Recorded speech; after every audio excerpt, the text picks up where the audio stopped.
Hey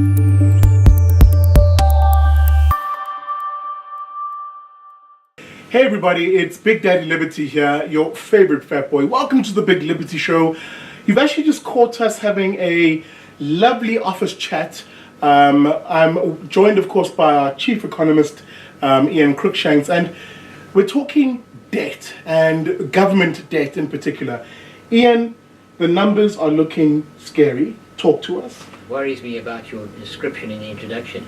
A lovely chat about debt which is mushrooming out of sight, almost out of control by the look of it.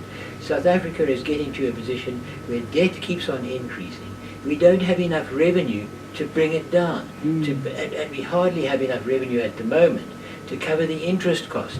In fact, Eskom on its own is on a debt negative situation. They have less revenue than they need to service their debt, and that is a critical level. How much is it? Over 400 billion rands in total. What is the cost of servicing that? At today's interest rates, which could well go higher over the next year, it's costing over 30 billion a year. Wow. That is a massive amount.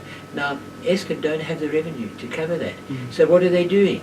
They're putting up the Eskom tariffs, electricity tariffs, by 15% per annum. Per annum for the next 3 years. What's going to happen to inflation? What's going to happen to our production cost, our input costs? I'm afraid we're in a very parlous condition. And so you say, well, what does Mr. Everyman, what does the consumer say? What can they do about it? What they must do is pull back their own debt exposure. And it's not a good time to go increasing debt, to be buying a new house, a new car.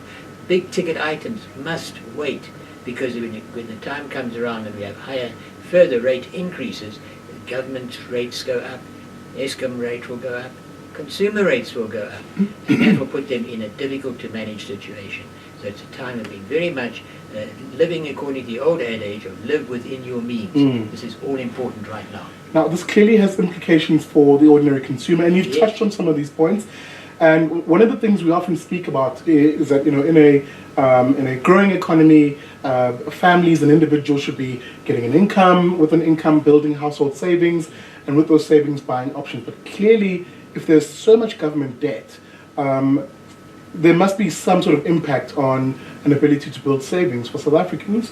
Are we looking at maybe even heightened taxes to be able to cover these shortfalls? That's one possibility. What we're also looking at is a business slowdown. Business confidence is at a very low level. So naturally consumer confidence is low. But if business confidence is low, it means no new expansion of the commercial sectors, no new factories being built, no new machinery will be put in which need new operators. So what we're finding is the threat of pressure on employment and growing unemployment will mean growing consumer expenditure available. So this is very much if to say to people, to say to the consumers and business sector, live within your means. Don't get overstretched, because it may cause you to lose some of what you recently bought. Ian, thank you very much for your time. And well, there you have it. You've heard it from our chief economist, and it's quite a serious message, and it's one in which I think everybody needs to take to heart, including those of our let's say our politicians in government, the idea that you have to start living within your means. Guys, thank you very much for listening and for watching. There will be many more of these videos, but if you like the ideas that we're talking about here, why not become a friend of the Institute? You can do that by SMSing your name to 32823, and T's and C's do apply, and support us with a monthly donation. Join the thousands of South Africans who are already helping the Institute put its ideas out there. Again, another shout out to the Frederick Naumann Foundation for being a generous sponsor of these videos. Thank you very much, and we'll see you next time.